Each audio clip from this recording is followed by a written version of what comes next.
Précédemment, dans Soldats de l'amour. T'as un épisode à faire, je te rappelle. Alors quoi? Monsieur s'est fait attaquer par des dragons toute la nuit, alors il veut plus faire d'épisode? L'autre jour, dans les commentaires, j'ai rencontré Troll. Alors, continue! Mais si t'es mort, pourquoi t'es là en train de me parler?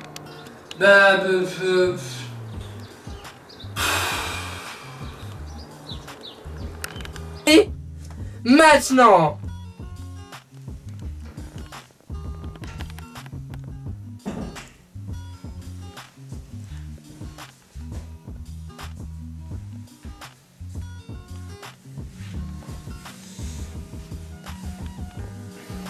et le clown, enfin, Sergent Michael. Il est peut-être temps que tu arrêtes tes vidéos de Soldats de l'amour. Et t'es qui, toi? Mais non, mais c'est moi, le maître du web, PCL. Alors maintenant, tu es gentil, et tu te casses de YouTube et tu arrêtes de raconter tes conneries. Mes conneries? Je dis la vérité. Non, l'amour, c'est un sentiment, point. Il n'y a rien autour. Et tu comptes faire quoi? Je vais te poser une série de questions. Et si tu arrives à y répondre, peut-être que je te croirai. De toute façon, tu n'arriveras pas à te défendre. Et toute crédibilité de ta série et de tes conseils partiront en fumée. Je vais très vite te faire fermer ta petite gueule. Bon ben, si c'est le seul moyen, vas-y, envoie ta première question. Comment déclarer sa flamme? Il ne faut pas déclarer sa flamme à une fille qui vous plaît. Car généralement, les gens qui font ça, ils le font parce qu'ils ne savent pas comment faire pour séduire une fille. Pour qu'elle soit attirée par vous. Ils ne savent pas ce qu'il faut faire pour créer une connexion avec elle. Alors c'est un peu une tentative désespérée. Dire, ok, je vais jouer carte sur table. Tu m'intéresses beaucoup. Depuis le premier jour, j'ai craqué sur toi. Et maintenant, on fait quoi? Je pense que si vous avez déjà essayé de jouer carte sur table avec une fille qui vous intéressait énormément depuis un certain temps, vous avez entendu la phrase fatidique « Je te voyais pas comme ça, je préfère qu'on reste amis » ou pire « Je te vois comme un grand frère ». Si vous avez déjà entendu ça, c'est justement que vous ne faites pas ce qu'il faut faire. On n'a pas besoin de déclarer sa flamme à une fille pour pouvoir sortir avec elle. La séduction, c'est un processus qui doit être naturel, qui coule de source. En rencontrant une fille, il faut que vous vous montriez intéressant. Pour que vous puissiez par la suite la revoir pour apprendre à mieux se connaître. Il faut rester naturel pour apprendre à mieux vous connaître. Dans une simple discussion qui va vous permettre de mieux connaître la fille qui vous fait craquer. Mais il faut aussi une certaine progression au niveau du confort physique. C'est très important ce que j'appelle le confort physique. C'est le fait de pouvoir toucher une fille et être à l'aise avec ça. Vous n'allez jamais avoir une situation où vous n'allez pas toucher une fille du tout. Le contact le plus intense que vous avez eu, c'est de lui serrer la main. Quand vous l'avez rencontrée, et d'un seul coup vous allez lui dire « Tu me plais », elle va dire « Ok, on va se rouler des pelles ». Non, ça ne marche pas comme ça la séduction. Ça ne marche absolument pas comme ça la séduction. Ce qui va se passer en réalité, c'est que comme elle n'est pas à l'aise avec le fait que vous la touchiez, elle ne sera pas du tout à l'aise avec le fait d'avoir votre langue dans sa bouche. Donc, comment résoudre ce problème-là quand vous rencontrez une fille? Dès la première entrevue, vous allez faire ce qu'on appelle du toucher prétexte, c'est-à-dire créer le premier contact physique. Une raison entre guillemets plausible de le faire. Par exemple, pour faire une taquinerie, par exemple, elle a acheté une nouvelle robe, et à ce moment-là, vous lui dites « Ah ben vas-y, tourne-toi ». Et à ce moment-là, vous en profitez pour la toucher un minimum. Ou alors, vous lui faites tout simplement la bise quand vous partez, quand vous lui dites au revoir. Le fait d'établir ce premier contact physique est très important parce que vous devez progressivement, continuellement être de plus en plus à l'aise. dans vos contacts physiques avec elle, jusqu'à arriver à un certain point que j'appelle le toucher sensuel. Ce qui ne veut pas dire que vous allez toucher des zones sensuelles, hein. Non, ce n'est absolument pas ça. Ça veut dire tout simplement pouvoir être en contact physique avec elle. Par exemple, son bras autour de sa hanche, le bras autour de son épaule quand vous êtes en train de regarder un film au cinéma, sans que ça paraisse bizarre, sans qu'elle soit mal à l'aise. Quand vous en êtes à ce point-là, à ce moment-là, ce sera très facile de conclure et vous n'aurez pas eu besoin de faire une grande déclaration. Car en général, ça casse la magie de votre séduction. Vous pensez peut-être qu'il faut le faire car c'est très romantique. Mais pour une fille, si vous le faites trop tôt, au mauvais moment, ça va les désarçonner. Et c'est ça qui va provoquer cette réaction du « je préfère qu'on reste amis, je ne te voyais pas comme ça ». Donc évitez surtout de déclarer votre flamme à une fille qui vous plaît. Ok, très bien. Et comment devenir sexué ? Déjà, devenir sexué, c'est un terme issu de la communauté de la séduction, ce qui signifie ne pas connaître l'erreur. Que commettent les garçons timides d'avoir des conversations asexuées, aseptisées avec les filles qui leur plaisent.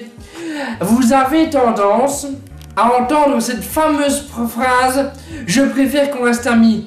Cette fameuse phrase qui nous fait tous suer à grande goutte et qu'on ne supporte pas entendre. Vous entendez cette phrase-là? C'est justement que vous ne flirtez pas avec les filles. Vous êtes trop retenu quand vous êtes en présence d'une fille. Vous n'osez pas imposer le fait que vous êtes un homme.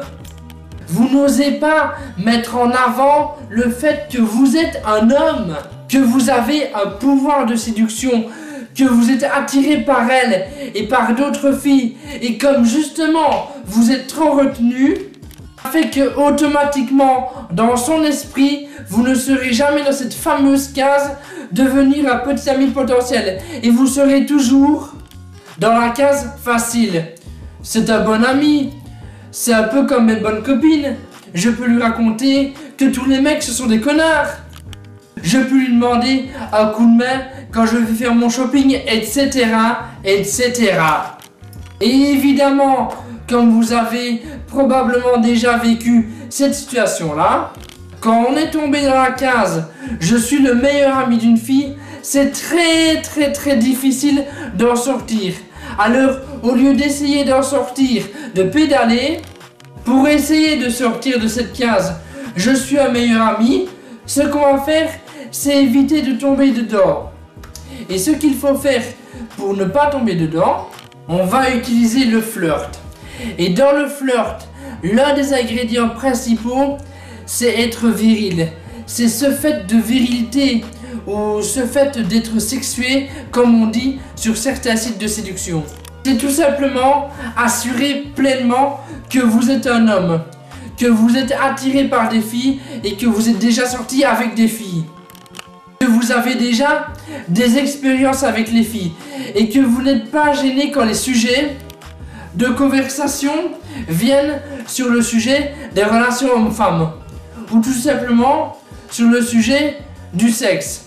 La réaction typique d'un garçon timide quand on fait des allusions, quand on est dans un groupe, qu'on discute et qu'on commence à faire des allusions, donc tout le monde rigole, il y a une bonne ambiance et il va y avoir des allusions osées, voire sexuelles. Alors la réaction du garçon timide, ça va être de rester planqué dans son coin et de rougir, ou alors de dire « Et là, moi, je ne suis pas comme ça ». Quand une fille va dire « Les gens sont un peu grossiers, les mecs en font un peu trop », si vous lui répondez « Ah oui, c'est clair, ils en font trop, moi, je ne suis pas comme ça », et d'essayer de montrer qu'on est au-dessus des autres, parce que justement on est non sexué, justement, ce n'est pas attirant. Donc, ça ne marche pas du tout. Donc ce n'est pas attirant pour une fille. Sauf si vous voulez vous retrouver dans le rôle du nounours en peluche. Donc, voilà ce qu'il faut que vous fassiez pour être sexué. C'est systématiquement, à chaque fois qu'il va y avoir des allusions sexuelles, au lieu de vous planquer et de vous taire, essayez de commencer, à titre d'exercice seulement, de paraître quelqu'un qui va participer à ça. Mais c'est vrai qu'à partir d'un moment, vous allez avoir l'impression d'être lourd. C'est normal, hein? C'est juste à titre d'exercice dans un premier temps pour vous permettre de désinhiber. Par rapport à ça, ensuite, quand vous êtes dans une situation de séduction avec une fille qui vous plaît, n'allez pas non plus vous mettre en dehors de votre zone de confort. Vraiment, essayez de parler de cul, de bite, de couilles. Parce que vraiment ça va passer beaucoup mieux que si vous êtes habitué. Vous pouvez le faire sur un ton de second degré.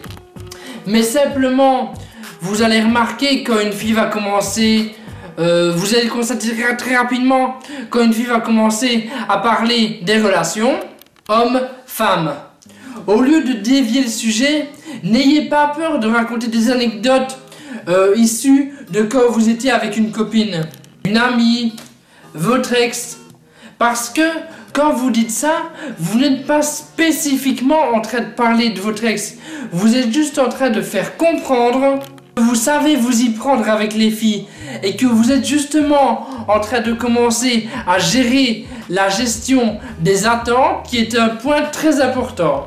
Séduction par rapport à la suite de votre relation. Mais ça, j'en parlerai une prochaine fois. Donc voilà, c'était la réponse à la question comment être sexué. Donc en résumé, la réponse simple, c'est dans un premier temps, quand la discussion divague un peu sur des sujets osés, voire sexuels. N'hésitez pas à réenchérir sur ce qu'on dit. À titre d'exercice d'abord, et quand vous serez vraiment dans la situation, vous ne voulez pas louper entre guillemets, parce que vous séduisez une fille qui vous intéresse. Simplement, le fait d'assumer que vous avez eu des relations passées et de vous en servir de temps en temps dans la conversation pour que ce soit implicite. Effectivement, vous avez eu un minimum d'expérience avec des filles. Comment séduire à coup sûr? Cette question est un peu le saint graal pour les séducteurs, qui est comment séduire une fille sans jamais commettre d'erreur. Et ma réponse à cette question est en deux parties.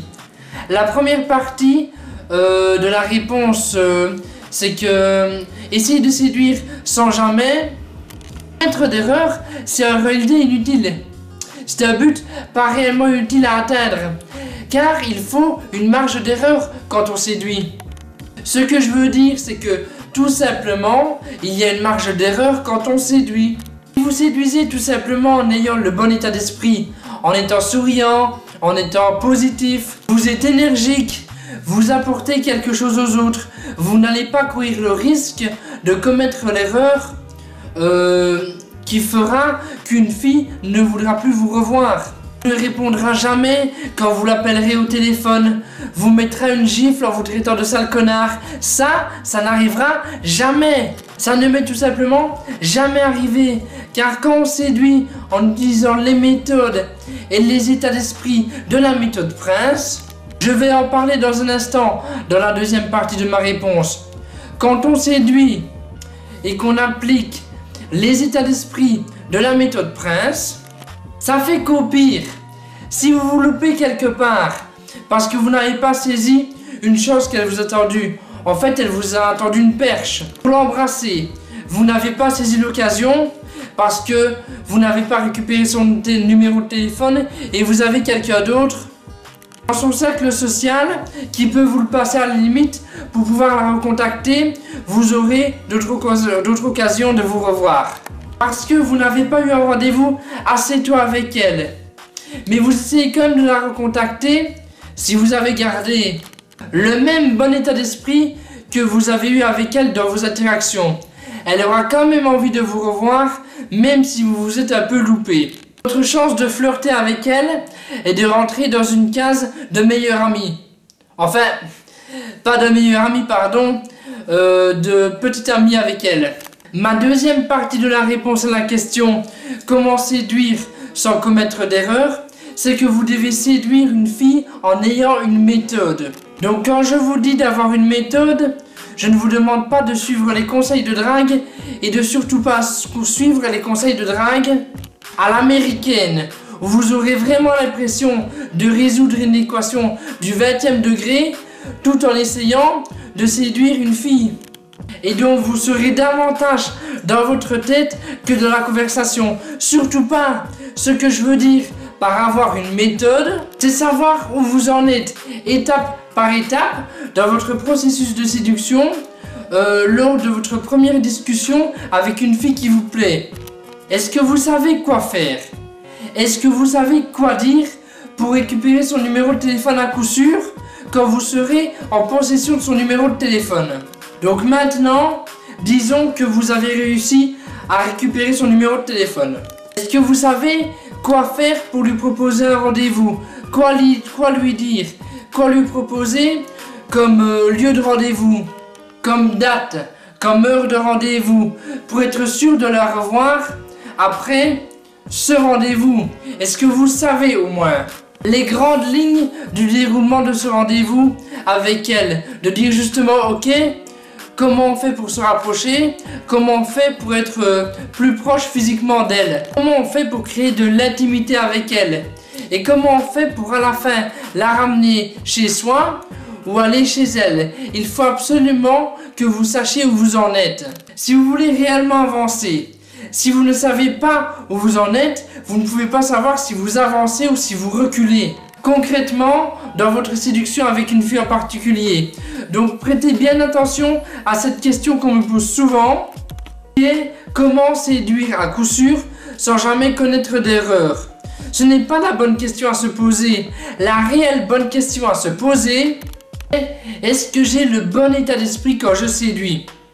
Est-ce qu'au point de vue d'une fille, je suis quelqu'un de positif, d'énergique, souriant? Donc quelqu'un qu'elle aura envie de revoir, même si ça ne s'est pas passé de la manière qu'on aurait voulu que ça se passe. Dans le processus de séduction, première étape. Deuxième étape, est-ce que je sais ce que je fais? Est-ce que j'ai une méthode? Est-ce que je suis, entre guillemets, des étapes sans être trop rigoureux et sans être comme un robot dans un modèle? Mais est-ce que quand même on sait ce qu'on fait quand on séduit une fille? Si la réponse est non à cette seconde question, vous serez sans doute très intéressé par les autres vidéos qu'il y a dans cette série Soldats de l'amour. Donc il vous suffit de surfer un petit peu dans la playlist Soldats de l'amour de ma chaîne YouTube et vous trouverez probablement la réponse à vos questions. Concernant les étapes qu'il faut suivre grâce à la méthode presse quand on séduit une fille, certains conseils que je donne peuvent paraître un peu bateaux. Mais si vous êtes attentif à ce que je dis et si vous suivez mes conseils, ça peut donner des résultats plutôt positifs. Peux-tu nous parler du contact avec les filles? Cette question est extrêmement intéressante et on me la pose très souvent en message privé sur Facebook et sur Snapchat. D'ailleurs, le lien de ma page Facebook et de mon Snap est dans la description. Donc pour revenir à la question, comment être plus tactile, plus à l'aise, comment établir ce premier contact? En fait, la réponse est simple. Vous ne voulez pas devenir plus tactile spécifiquement quand vous êtes avec une fille qui vous intéresse. Vous voulez devenir plus tactile de façon générale dans la vie de tous les jours. Et vous verrez que ce sera beaucoup plus évident pour vous de toucher une fille qui se trouve dans un groupe. Si tout naturellement, quand vous êtes en conversation avec les gens, ça vous vient naturellement de les avoir dans votre sphère d'influence. Donc d'accord, on a tous une petite bulle, une petite sphère d'intimité dans laquelle on se déplace et on se sent à l'aise. Et les gens qui sont timides ont tendance à avoir une sphère tout petite. Vous ne faites jamais de grands gestes, vous ne parlez presque jamais avec les mains. Et vous avez justement du mal de sortir de cette petite bulle-là qui est la vôtre, celle qui vous protège. Donc vous avez beaucoup de mal de sortir de cette petite bulle-là pour aller toucher l'autre.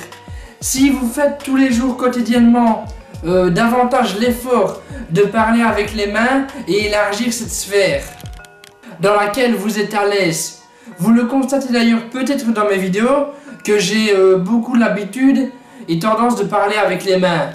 Donc si vous prenez l'habitude petit à petit de faire cet effort, puisque vous êtes dans cette bulle, les gens avec qui vous discutez vont à partir d'un moment se retrouver dedans, car vous n'allez pas vous éloigner au fur et à mesure des gens.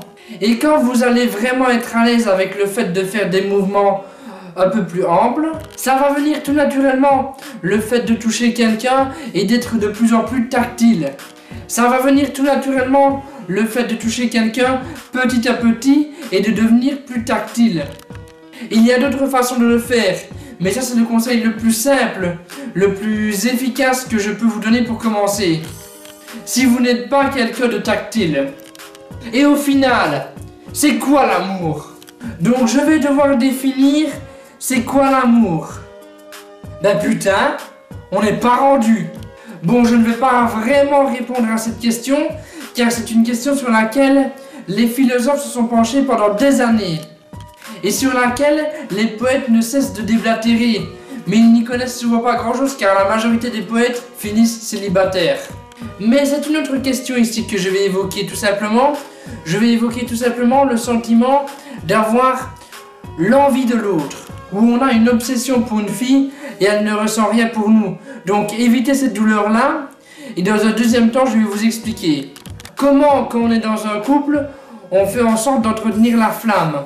Donc je vais vous donner un conseil pratique. Par rapport à cette problématique qui est d'entretenir le désir et l'envie d'être avec l'autre dans un couple.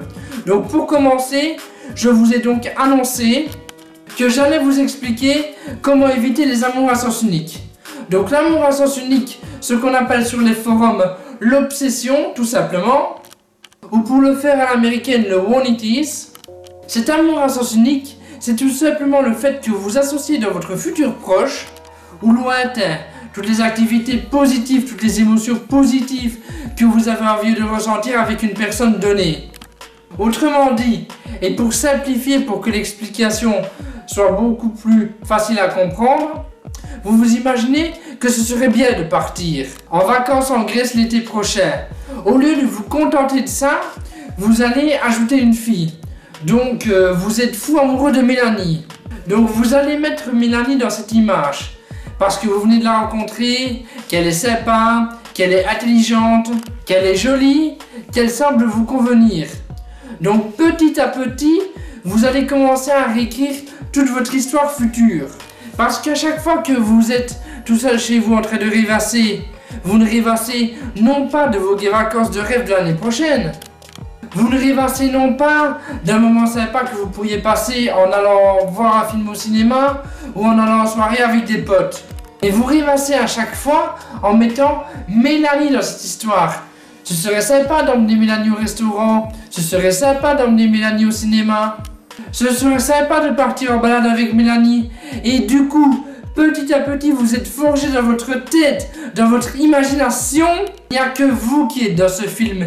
Mélanie n'y est pas. Dans la tête de Mélanie, vous n'existez peut-être même pas. Vous vous êtes forgé cette image de ce que pourrait être le paradis sur Terre. Et c'est ce qui va provoquer cette sensation que vous êtes amoureux d'elle. Mais elle n'éprouve pas de sentiments pour vous. Concrètement, pour ma définition du terme amour, et peut-être que j'en sais un petit peu plus que vous, pour ma définition du terme amour, ce serait nécessairement dans une relation de couple être réciproque et que l'amour vienne après la relation. Donc quand je vais parler d'amour, vous ne pouvez pas dire réellement que vous êtes amoureux d'une fille avant d'être en relation avec elle. Vous êtes amoureux d'elle alors que vous vous connaissez à peine, ou alors que pour elle, vous êtes juste son meilleur ami ou un bon ami. Donc alors, c'est juste une simple obsession dont il vaut mieux se débarrasser. Et vous n'êtes pas réellement amoureux d'elle. Donc mon conseil pour vous éviter de vous retrouver dans cette situation très douloureuse, c'est tout simplement de vous rendre compte que quand une fille n'est pas encore attachée à vous, que quand vous n'avez pas encore conclu, quand vous n'avez pas encore eu de relation réelle avec elle, rendez-vous compte, les moments que vous passez tout seul chez vous à rêvasser ne doivent pas l'inclure dans les images. Sinon, autrement dit, quand vous êtes tout seul chez vous en train de commencer à penser à elle, Essayez d'oublier cette image, de la gommer, de penser à autre chose, parce que le fait de démarrer, de commencer, de rêvasser à quelque chose, c'est-à-dire de rêver tout éveillé, à ce que pourrait être votre vie avec elle, vous allez diminuer réellement vos chances de vous retrouver avec elle. Vous n'allez plus agir de façon, entre guillemets, aussi relationnelle. C'est-à-dire que vous n'allez plus être vous-même quand vous allez la rencontrer. Vous allez commencer à bégayer, à transpirer des mains, à trembler, à ne plus savoir ce que vous faites, à faire n'importe quoi, à être bloqué, au lieu d'être la personne à l'aise que vous devriez être pour la séduire. Mais maintenant, je vais vous donner un deuxième conseil. Beaucoup plus simple et beaucoup plus rapide. Dans ce même contexte, tout simplement quand on est amoureux. On a tendance à placer l'autre dans les images qu'on se fait des bons moments qu'on pourrait passer ensemble dans le futur. Tout simplement, si vous voulez entretenir la flamme dans votre couple, vous devez faire en sorte que la fille avec laquelle vous êtes s'imagine les bons moments à vivre, à passer avec vous. Elle vous associe à ces bons moments qu'elle pourrait passer dans le futur, qu'elle aurait envie de voyager avec vous, qu'elle aurait envie d'aller avec vous au cinéma, d'aller avec vous au restaurant. Mais ça, c'est tout un autre sujet dont je pourrais beaucoup plus détailler dans un prochain épisode de Soldats de l'amour. Si ça vous intéresse. Mais je souhaitais quand même répondre à cette question et parler des relations à sens unique. Car ça, c'est vraiment l'une des situations les plus désagréables dans lesquelles on peut se retrouver. Comment gérer son image quand on drague dans une petite ville? Alors vas-y, lance-nous ta réponse. Pour répondre à cette question, je vais donc m'adresser à ceux d'entre vous qui n'habitent pas à Paris, à Montréal ou à Bruxelles. Donc ceux qui sont dans une situation où vous allez recroiser des filles que vous avez déjà abordées, ou ceux qui sont dans une situation où vous allez aborder une fille. Il se peut qu'elle connaisse quelqu'un qui connaît quelqu'un que vous avez abordé. Le cercle social dans lequel potentiellement vous évoluez est assez restreint. C'est le cas aussi pour ceux qui sortent dans des endroits fermés. C'est-à-dire, pour nos amis, les danseurs de salsa ou les danseurs de rock, ils finissent toujours dans la même soirée, ils rencontrent toujours les mêmes personnes, qui sont toujours avec les mêmes habitudes. Donc je vais vous expliquer comment gérer votre image. Le premier point à retenir, c'est quand vous séduisez, en utilisant la méthode Prince, vous ne devez jamais paraître comme étant un dragueur. Autrement dit, quand vous êtes en interaction avec une fille qui se trouve dans un groupe, on ne doit pas avoir l'impression que vous êtes en train de la draguer. Vous êtes en train de discuter, vous êtes en train de sourire. Elle est en train de sourire aussi, elle passe un bon moment. Vous allez flirter avec elle, certes, vous allez la toucher, la rapprocher de vous, etc. Ça va être tout à fait naturel, vu de l'extérieur, si vous faites bien votre flirt. On va avoir l'impression que vous sortez ensemble, juste l'impression. Mais le secret justement, quand on est dans cette situation de cercle social un petit peu fermé, c'est que premièrement, vous n'allez pas conclure avec une fille au vu et aux yeux de tout le monde. Donc premièrement, c'est d'avoir cette discrétion. Quand vous voyez ceux qui embrassent, enfin, qui emballent les filles dans un bar, en boîte de nuit tout le temps, ils ne sont pas des séducteurs, mais ils ont besoin que ça se voie pour garder cette image d'ego de « Tiens, regardez, c'est moi, le malcoq de la basse-cour ». Les meilleurs séducteurs sont ceux qui vont approcher une femme d'eux, presque conclure entre guillemets, mais qui ne vont pas trop en faire en public. Ça va vous éviter déjà une bonne partie de l'aura négatif du dragueur un petit peu lourd, en premier point. Et un deuxième point, c'est que quand vous êtes justement dans cette situation d'être comme lu, comme le loup blanc, parce que vous êtes la personne la plus sociable, vous devez devenir ce qu'on appelle un objet social. Donc un objet social, c'est quelqu'un qui va pouvoir amener la conversation, ou c'est quelqu'un qu'on va oser présenter aux autres, parce que ça va vous mettre en valeur de présenter cette personne-là. Donc imaginez-vous tout simplement la situation, si vous étiez une star, vous êtes connu, vous passez à la télé, etc., etc. Forcément, les gens vont se sentir un petit peu fiers de vous connaître. Et ils vont beaucoup plus facilement vous présenter à leurs amis, ou à leurs amis IES. Donc vous devez être cette personne en termes de communication, en termes de sympathie, en termes fun, apportée par votre présence. Vous devez être cette personne-là pour qu'on ait plus envie de vous parler, de vous présenter aux autres, jusqu'à ce que vous connaissiez tout le monde dans la ville. Plutôt que d'être le dragueur qui aborde une fille et qui est prêt à jeter si la situation ne fonctionne pas comme prévu. Comment garder son sang-froid face à une jolie fille? Alors j'ai deux conseils principaux à donner, on va faire très bref. J'ai deux conseils principaux et concrets à vous donner si vous avez tendance à perdre vos moyens. Quand vous voyez une jolie fille, quand vous êtes sur le point de l'aborder, le premier conseil, qui est très simple, mais vous allez vous rendre compte que c'est quelque chose que vous ne faites pas. C'est tout simplement de vous détendre et de respirer un petit peu.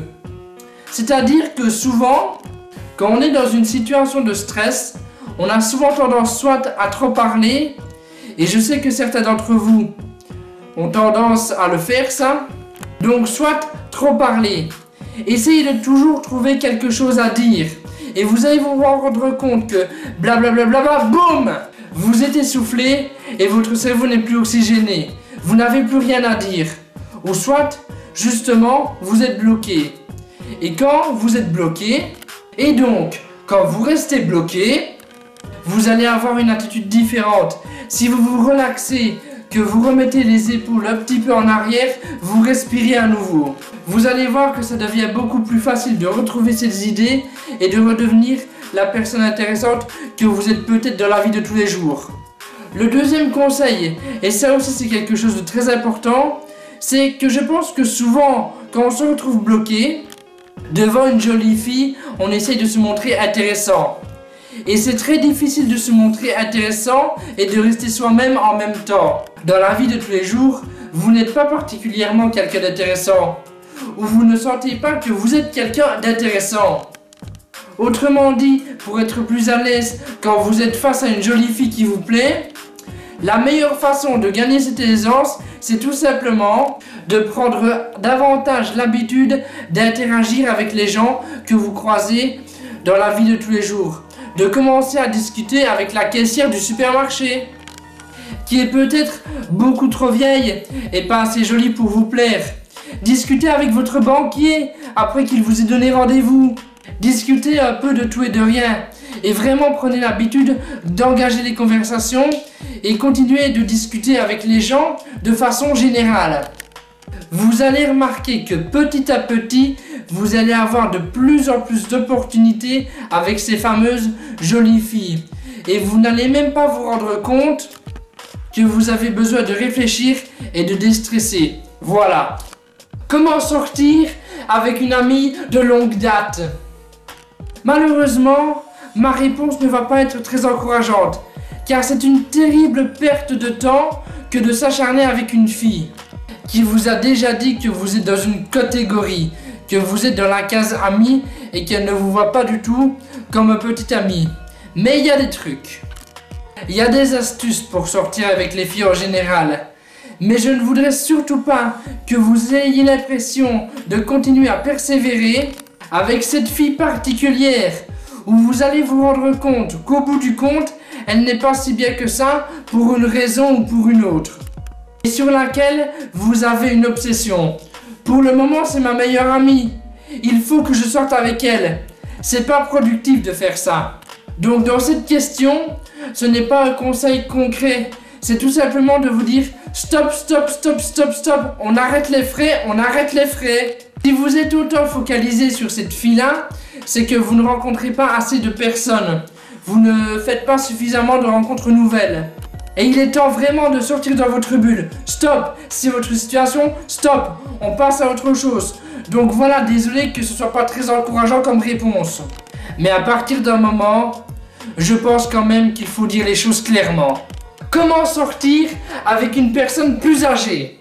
Déjà, est-ce que c'est plus difficile? Je dirais non. Car dans ce genre de situation, ce n'est pas vraiment l'âge qui pose problème, c'est surtout la maturité. C'est la maturité qui pose problème. Quand une fille va vous dire que vous êtes trop jeune ou trop âgé, ce qui compte vraiment, ce sont les centres d'intérêt. la façon que vous avez de communiquer. Et c'est sûrement cette question qu'elle s'est posée, est-ce que vous vous trouveriez à votre place dans son entourage? Elle essaye de vous imaginer dans son monde, elle ne vous trouve pas une place. Ça arrive soit parce que vous êtes considéré comme un peu trop immature et que vous n'avez pas assez d'expérience, soit à l'inverse, justement elle vous trouve un peu trop en mode pépé et pantoufle que plutôt en mode boîte de nuit et sortie. Donc si jamais vous souhaitez sortir avec une fille qui est plus jeune que vous ou plus âgée que vous, ne mettez pas en avant votre âge, mettez en avant votre maturité. Essayez de vous adapter dans la façon de vous habiller, dans la façon de communiquer, essayez de comprendre rapidement. On apprend ça dans la méthode presse. C'est très simple. Essayez tout simplement de cerner quelles sont ses attentes à elle et vous allez constater qu'une fille, dans une conversation de tous les jours, laisse filtrer énormément d'éléments clés qui vont vous permettre de savoir si c'est une clubeuse, qu'elle passe son temps à sortir, si c'est une fêtarde, et on peut trouver des fêtardes de tout âge. Donc vous pouvez très bien vous retrouver avec une fêtarde de 49 ans. Vous pouvez vous retrouver avec une pantouflarde de 19 ans. Donc essayez de savoir ça rapidement. Vous allez voir ça dans son style. Vous allez voir ça dans sa communication, dans ce qu'elle dit, et voyez tout simplement si ça vous convient premièrement. Car oui, il ne s'agit pas de transformer sa personnalité. Deuxièmement, faites attention à adapter votre présentation et votre personnalité. Vous n'allez pas venir dans la vie de tous les jours séduire en étant habillé classique. Si déjà vous êtes un peu plus âgé, vous n'allez pas vous habiller classique pour séduire des filles qui sont un peu plus jeunes que vous, et réciproquement. Si vous habillez trop jeune alors que déjà vous êtes jeune, ça va poser problème. Et c'est la même chose dans la vie professionnelle. Si votre âge est un problème dans la vie professionnelle, faites en sorte que votre look reflète plus le milieu dans lequel vous voulez vous insérer que le milieu duquel vous venez et qui ne correspond peut-être pas à la situation. Donc voilà, c'est ça les conseils importants. Donc si ce soir ou le week-end prochain vous voulez sortir avec des filles plus âgées, vous savez quoi faire. Oui, c'est bon, c'est fini. Je t'ai donné assez de réponses pour te prouver que je m'y connais un minimum et que ce que je dis est cohérent. Je n'y crois toujours pas. Non, pas du tout. Tu as un grand nombre d'abonnés, mais ce ne sont que des gens qui te regardent délivrer tes balivernes. Qu'est-ce que je suis censé faire pour te prouver que ce que je dis est vrai? Montre-moi que tes techniques marchent dans le monde réel et là, je te croirai. Non, non, je ne peux pas. Et pourquoi? Tout simplement parce que l'amour et la séduction, c'est comme la magie. Hein? La magie, c'est l'âme qui agit.